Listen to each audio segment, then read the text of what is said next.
का इस्तेमाल करो जे कोनो काजे তুমি বিসমিল্লাহর ইস্তেমাল করো, ব্যবহার করো। তোমার বিবিকে বলেছো সকালবেলায় মাংসটা কাটবে যখন বিসমিল্লাহ বলে, সবজির রান্না শুরু করবে বিসমিল্লাহ বলে, হাঁড়িতে যখন প্রথম চালটা দেবে বিসমিল্লাহ বলে। আমাদের বিসমিল্লাহ নাই, আমাদের বাড়িতে তারবিয়ত নেই, আমাদের বাড়িতে দস্তরখান নেই। আরে দুঃখ লাগে। আমি আপনাদের বহু এলাকায় গেলাম, দস্তরখান জানে না, গামছা বিছিয়ে মৌলবিদিকে ভাত দেয়। জানি না আপনার বাড়িতে মেহমান এলে আপনি কি করেন। দস্তরখানটা ময়লা ফেলার জন্য নয়, দস্তরখান হচ্ছে কোনো খাবার পড়ে গেলে সেখান থেকে তুলে খাওয়া। উত্তরপ্রদেশে যান, দিল্লিতে যান। আমি যখন লখনৌ ইরফানিয়ায় কিরাত পড়তাম, তো একজন দাওয়াত দিলে একটা বন্ধু বলে हमारे घर में रात को खाना खा लो, हम इंशाल्लाह आएंगे। तो আমরা ৩-৪টা বন্ধু গেলাম তার বাড়িতে খেতে। দস্তরখান বিছিয়েছে, বাটি করে কটোরা করে তরকারি এলো, কিমা, ভুনা, চিকেন চিল্লি সব এলো। আর রুটিগুলো দিয়েছে প্লেটে নয়, দস্তরখানের চারিদিকে রুটি নামিয়ে দিয়েছে দস্তরখানের ওপরে, ওখান থেকে লাও ছিঁড়ে ছিঁড়ে খাও। বড় কষ্ট। আপনি তারবিয়ত শিখলেন না, আপনার বাড়িতে দ্বীন এলো না, আপনি নিজেকে মুসলমান বলছেন। আজকে পশ্চিম বাংলা, বিহার, উড়িষ্যা, ঝাড়খণ্ড বেশিরভাগ লোক শিরক আর বিদআতে ডুবে আছে। আজকে দেখলেন মুসলমানদের ঈমান ধ্বংস করার জন্য এমন ভাবে উঠে পড়ে লেগেছে যে আমাদের মতো মৌলবীরা পর্যন্ত ওই জালে ফেসে যাচ্ছে। কেন? স্বার্থের জন্য। আমি ইয়াসিন, আমাকে যদি এখনই কেউ বলে তোমাকে 1 কোটি টাকা দেবো, কেন? বলে গাজলে একটা ফাংশন হচ্ছে, স্টেজে চলে আসো। আমাকে একজন মোবাইলে পাঠালো, ছবিটা আছে মোবাইলে। মুর্শিদাবাদের একজন বক্তা আপনাদের এলাকাতেও আসে, বক্তব্য দেয়। আমি দেখে খুব দুঃখ পেলাম। ভিডিওটা পাঠালো, গানের একটা স্টেজে যেখানে গান চলছে, আর্টিস্টরা আছে, সেই নারীর পেছনে সে হুজুর দাঁড়িয়ে আছে, সেই বক্তা দাঁড়িয়ে আছে মাথায় টুপি না দিয়ে। সেই মানুষ আবার স্টেজে গিয়ে মানুষকে হিদায়েতের কথা শোনাবে, মানুষকে দ্বীনের কথা শোনাবে। আমি দেখলাম বীরভূম ডিস্ট্রিক্টের একজন মৌলবি, নামের আগে মুফতি আছে, নামের শেষে পীর আছে, তার শেষে কাসমি আছে। কাসমি মানে দেওবন্দ থেকে পাস করেছে, তার নামের শেষে আছে। এশিয়া মহাদেশের একটা বড় মাদ্রাসা দারুল উলুম দেওবন্দ, সেইখান থেকে পাস করা। নামের শেষে পীর আছে, নামের শেষে কাসমি আছে। কোথায় দেখছি দীপাবলির উৎসবের স্টেজে তিনি সংবর্ধনা দিচ্ছেন। আপনারা মায়ের আশীর্বাদ নেবেন, মায়ের আশীর্বাদে ভালো থাকুন। আমি মনে মনে ভাবলাম আল্লাহর রাসূলের হাদিসটা কত সত্য। এক শ্রেণীর আলেম তারা সঙ্গে সঙ্গে ঈমান হারা হবে, আর তাদের দ্বারাই আল্লাহ জাহান্নামকে উদ্বোধন করবেন। আমার ভাই, রাসূলের হাদিস, কিয়ামতের পূর্বে আমার উম্মতের মধ্যে একটা দল, কিছু উম্মত তারা মুশরিক হয়ে যাবে, তারা কবরের পূজা করতে লাগবে, তারা গাছের উপাসনা করবে, তারা ঠাকুরের পূজা করতে লাগবে, তারা আল্লাহ বাদ দিয়ে অপরের উপাসনা করতে লাগবে। এটা রাসূল সাল্লাল্লাহু আলাইহি সাল্লামের হাদিস। আজকে তার প্রমাণ পাচ্ছি। আর কিছু বেঈমান কাফের আমাদের সামনে লম্বা করে একটা কথা ভাসিয়ে দিয়েছে, ধর্ম যার যার, উৎসব সবার। আমি কলকাতার একটা চ্যানেল দেখলাম, চ্যানেল মানে ইউটিউবার, ছোটখাটো মেয়ে ছেলে নিজেকে চ্যানেল বলে আর উল্টো পাল্টা খবর ছড়ায়। সে দেখলাম আমার একটা জলসাকে কাটিং করে বিদ্বেষ ছড়িয়েছে এবং একটা মুসলিম লোকের সাক্ষাৎকার দিচ্ছে। আরে এই মৌলবি বলেছে মুসলমানরা মদ খাবার জন্য ঠাকুর ভাসাতে যায়। আমি আমার বর্ধমান টাউনের কথা বলেছি, আমি আবার আজকে বলে যাচ্ছি আপনাদেরকে যে আল্লাহর কাছে যতগুলো পাপ আছে সব থেকে নিকৃষ্ট পাপ হচ্ছে শিরকের পাপ। যারা মনে করছেন যে সেই জায়গায় কি যাওয়া যাবে না, তাদেরকে কোরআন শোনাচ্ছি। লাউ কানা ফীহিমা আলিয়াতুন ইল্লাল্লাহু লাফাসাদাতা, আমি আল্লাহ ছাড়া পৃথিবীতে আর একটা যদি আল্লাহ হতো, পৃথিবীতে বিভ্রাট আর মারামারি সৃষ্টি হতো। আমি আল্লাহ ছাড়া যদি দ্বিতীয় আল্লাহ হতো, দ্বিতীয় কেউ থাকতো সৃষ্টিকর্তা, তাহলে মারামারি হতো। এটা কোরআন, লাউ কানা ফীহিমা আলিয়াতুন ইল্লাল্লাহু লাফাসাদাতা, ফাসাদ হতো, ফিতনা হতো দুটো আল্লাহ হলে। তাই আমি আল্লাহ এক এবং অদ্বিতীয়, আমার কোনো শরীক নাই। সবাই আল্লাহকে বিশ্বাস করবো, জোরে বলুন ইনশাআল্লাহ। আল্লাহ ছাড়া ভালো মন্দের মালিক পৃথিবীতে কেউ নেই। এরপর একটা মুসলমান শুনেলেন, এই হিন্দুস্তানে যদি বলেন হুজুর আপনার বক্তব্যের দ্বারা সম্প্রীতি নষ্ট হচ্ছে, তাহলে বলবো আমার বক্তব্যর পুরো শুনবে 1.5 লাখ বায়ান, 1.5 থেকে 2 লক্ষ বায়ান ছুটছে আমার ইউটিউবার ফেসবুকে। এখানে এমন ইউটিউবার আছে শুধু অনলি ফর আমারই বায়ান ছাড়ে, এইরকম পশ্চিম বাংলায় 100টা ইউটিউবার আছে, কোনো বক্তার বায়ান নয়, শুধু আমার নিজস্ব কোনো ইউটিউবার নাই। আমার সময় নেই, মাদ্রাসাওয়ালা আমি, দোয়া করবেন। আবার একটা বড় মেয়েদের মাদ্রাসা করছি, একবারই নার্সারি স্কুল থেকে মলনা পাস পর্যন্ত দোয়া রাখবেন যেন আপনার সন্তানকে দিতে পারবে। কাজ শুরু হয়ে গেছে জায়গাতে, দোয়া রাখবেন। আমি হচ্ছি মাদ্রাসাওয়ালা মৌলবি, আমি কারো বিকাও নয়। আমার বন্ধুগণ, আমার ভাই, এই 1.5 থেকে 2 লাখ বয়ান, একটা স্পিচ বার করুন। আমি কারো দেবদেবীকে গালি দিয়েছি, কারো ধর্মকে গালি দিয়েছি, দিইনি, আর আমার মৃত্যুকাল পর্যন্ত দেব না। কিন্তু আল্লাহর কসম, তারটাকে আমি নিজের মনে করতে পারবো না। কোরআনে আছে লা ইলাহা ইল্লাল্লাহ ওয়া লা ইলাহা ইল্লা। তোমরা দুটো নৌকায় পা দিও না, একটা নৌকায় পা দাও। পদ্মা আপনাদের কাছে, ফারাক্কার কাছে, পদ্মার উপরে আর একটা কি নদী পেরিয়ে এলাম মালদা, ওটা কি নাম?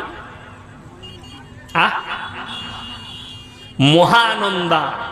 এই মহানন্দা নদীতে যদি আপনি নৌকায় চাপেন, যে আমি ওপার যাব নৌকায় চেপে, যদি আপনার মনে হয় এই নৌকাটা ডুবে যেতে পারে, তার থেকে ভালো পাশাপাশি দুটো নৌকা লাগিয়ে এটাই একটা পা ওটাই একটা পা দেবো। সে মালটা মরবে না? মরবে না, ও আগে মরবে। খালি দুটো একটু সরে যাওয়া। তো তুমি যদি দুটো নৌকায় পা দিতে চাও, এই দিকটাতেও থাকবো ওই দিকটাতেও থাকবো। যেমন উদাহরণ বলে দিই, অনেক লোক, আমি ইয়াসিন বেঁচে আছি না নাই? আমি যখন বেঁচে আছি কথা বলছি, যখন আমার মধ্যে প্রাণ আছে।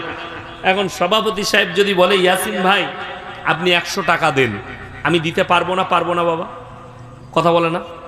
পারবো, এখনই পকেট থেকে বার করে দিয়ে দেবো। আচ্ছা আমি যদি মরে যাই দিতে পারবো? কথা বলেন? মরে গেলে দিবার ক্ষমতা নেই। এইটাই তো বুঝার। কিছু সিন্নিখোর আমাকে গালি দিচ্ছে, আরে আমি বুঝাচ্ছি, আমি যদি মরে যাই আর কিছু দিবার ক্ষমতা না থাকে, তাহলে বাবার কবরে গিয়ে কি করে ভালো মন্দ চাইবে তুমি? সে কি করে দিবে? ছেলে চাইছো, মেয়ে চাইছো, কে বুঝাবে? দুঃখটা ওইটাই। আল্লাহ ছাড়া ভালো মন্দ, কল্যাণ অকল্যাণের মালিক পৃথিবীতে কেউ নেই। সম্প্রীতি যারা বলছেন, সম্প্রীতি আপনার বুঝে আসেনি। রাসূল সাল্লাল্লাহু আলাইহি সাল্লামের হাদিস, তোমরা ততক্ষণ পর্যন্ত মুমিন হতে পারবে না যতক্ষণ পর্যন্ত তোমার কাছ থেকে তোমার প্রতিবেশী সুরক্ষিত নয়।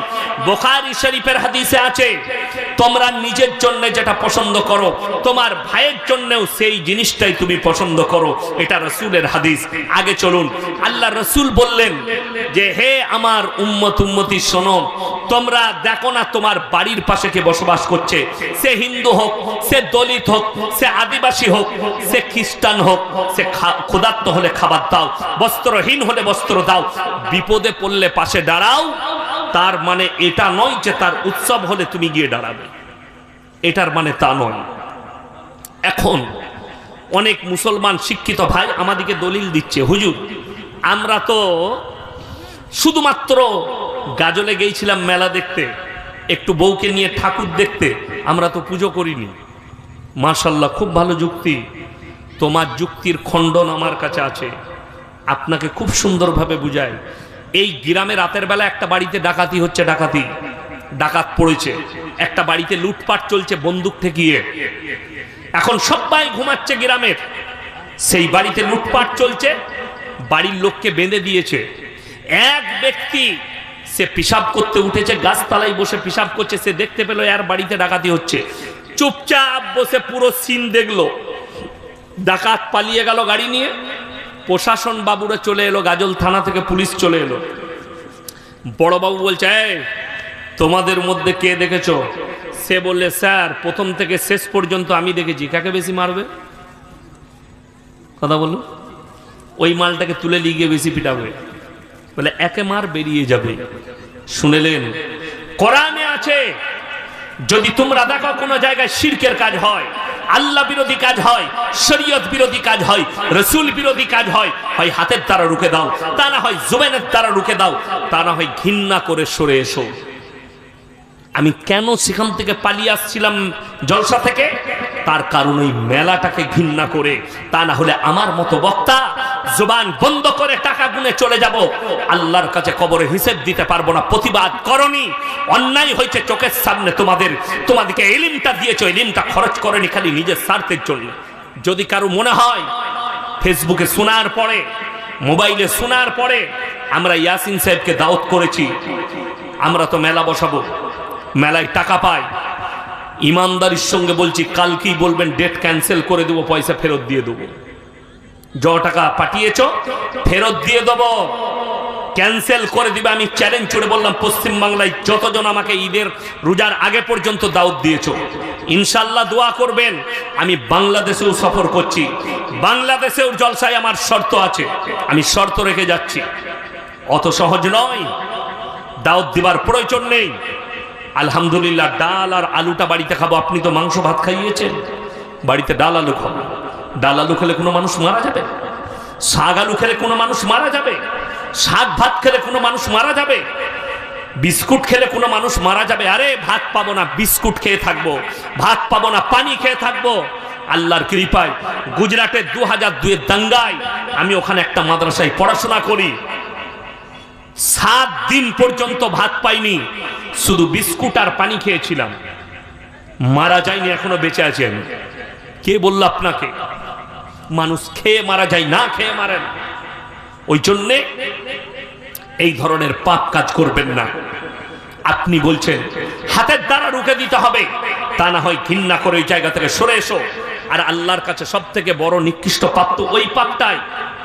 আজকে বড় দুঃখ লাগে, একজন বলছে মুসলিমদের লোক, আরে ইয়াসিন সাহেব পুজোতে যেতে পাবে না মুসলমানরা, কবরে কি করে যেতে পাবে? সেই মূর্খ জানা নাই।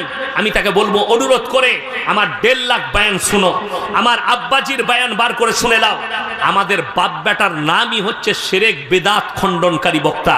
আমরা শিরক বিদআতের উপরে কঠোর, যারা শিরকে ডুবে থাকে, যারা বেদাত কাজ করে।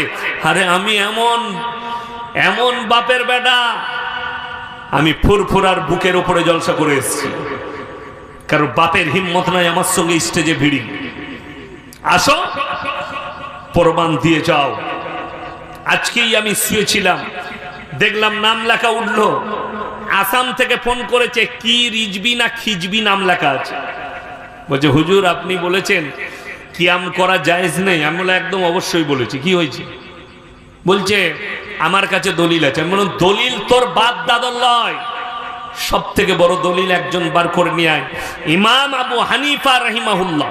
আপনারা মনে করবেন কিয়াম মানে কি? কিয়াম মানে হচ্ছে দাঁড়ানো, আর কিয়াম করা হচ্ছে ফরজ। কোথায়? নামাজে। সিন্নিখোরদের জানা দরকার, নামাজে দাঁড়ানো কি কথা বলে না? ফরজ। কিয়াম করা ফরজ নামাজে। কিন্তু ইয়া নবী সালামুন আলাইকা, ইয়া হাবিব সালামুন আলাইকা, দিল দিলা লাড্ডু, এইগুলো ইসলামী শরীয়তে নেই, এইটা কোরআন হাদিসে নেই। তুমি প্রমাণ দাও। ইমাম আবু হানিফা রাহিমাহুল্লাহ কবে তোমার মতো দাঁড়িয়ে কিয়াম করেছে? ইমাম শাফি, ইমাম মালিক, ইমাম হাম্বল, 4টা ইমামের মধ্যে একটা দেখাও। আল্লাহ রসুল চলে যাওয়ার পরে কোন সাহাবী দাঁড়িয়ে কিয়াম করেছে? অনেকজন ভাবছে আল্লাহ রসুল সাল্লাল্লাহু আলাইহি সাল্লামের হাজির নাজির, আল্লাহ রসুল সাল্লাল্লাহু আলাইহি সাল্লামকে হাজির নাজির বললে কোরআনকে মিথ্যা বলা হবে, কোরআনকে অস্বীকার করা হবে। আল্লাহ রসুল সাল্লাল্লাহু আলাইহি সাল্লাম হাজির নাজির নয়, তার মারাত্মক দলিল শুনেলেন। মারাত্মক 1 নম্বর দলিল হচ্ছে সূরা ইউসুফ। আলিফ লাম রা তিলকা আয়াতুল কিতাবিল মুবিন ইন্না আনজালনাহু কুরআনান আরাবিয়্যান লাআল্লাকুম তাকিলুন নাহনু নাকুসসু আলাইকা আহসানাল কসাস বিমা আওহাইনা ইলাইকা হাযাল কুরআন ওয়া ইন কুনতা মিন ক্বাবলিহি লামিনাল গাফিলিন। একবারই সূরা ইউসুফের প্রথম পৃষ্ঠা প্রথম আয়াত থেকে শুরু করলাম। আল্লাহ কোরআনে বললেন সূরা ইউসুফে, হে নবী, তোমার পূর্বে একজন ইউসুফ বলে নবী এসেছিল, তার বৃত্তান্ত ঘটনা আমি ওহীর মাধ্যমে জানাচ্ছি। আল্লাহ রাসূল যদি হাজির নাজির হতেন কোরআনটার প্রয়োজন হতো না। কোরআনে আল্লাহ যা জানিয়েছেন আল্লাহ রাসূলের অজানা তথ্যগুলো আল্লাহ ওহীর মাধ্যম দিয়ে জানিয়েছেন। আল্লাহ তাআলা কোরআনকে পাঠিয়েছেন নবী সাল্লাল্লাহু আলাইহি সাল্লামের কাছে জিবরিল আমিনের মাধ্যম দিয়ে। আল্লাহর রাসূল হাজির নাজির হলে আল্লাহর রাসূলের মিরাজকে অস্বীকার করা হবে। হাজির নাজির মানে কি? এখানেও আছে, গাজলেও আছে, সব জায়গায়। আচ্ছা বলুন তো, কোনদিন আল্লাহ রসুলের জন্য একটা হাদিস এই মৌলবীরা বার করতে পারবে? আমরা বার করতে পারবো? আল্লাহর নবী আজকে বাংলাদেশে আছে, আল্লাহর জন্য শুনেছেন কোনদিন? আল্লাহ পাকিস্তানে আছেন, কালকে বাংলাদেশ, পরশু আমাদের গাজলে আসবে, আল্লাহর জন্য এরকম শব্দ শুনেছেন কোনদিন কোনো মৌলবী?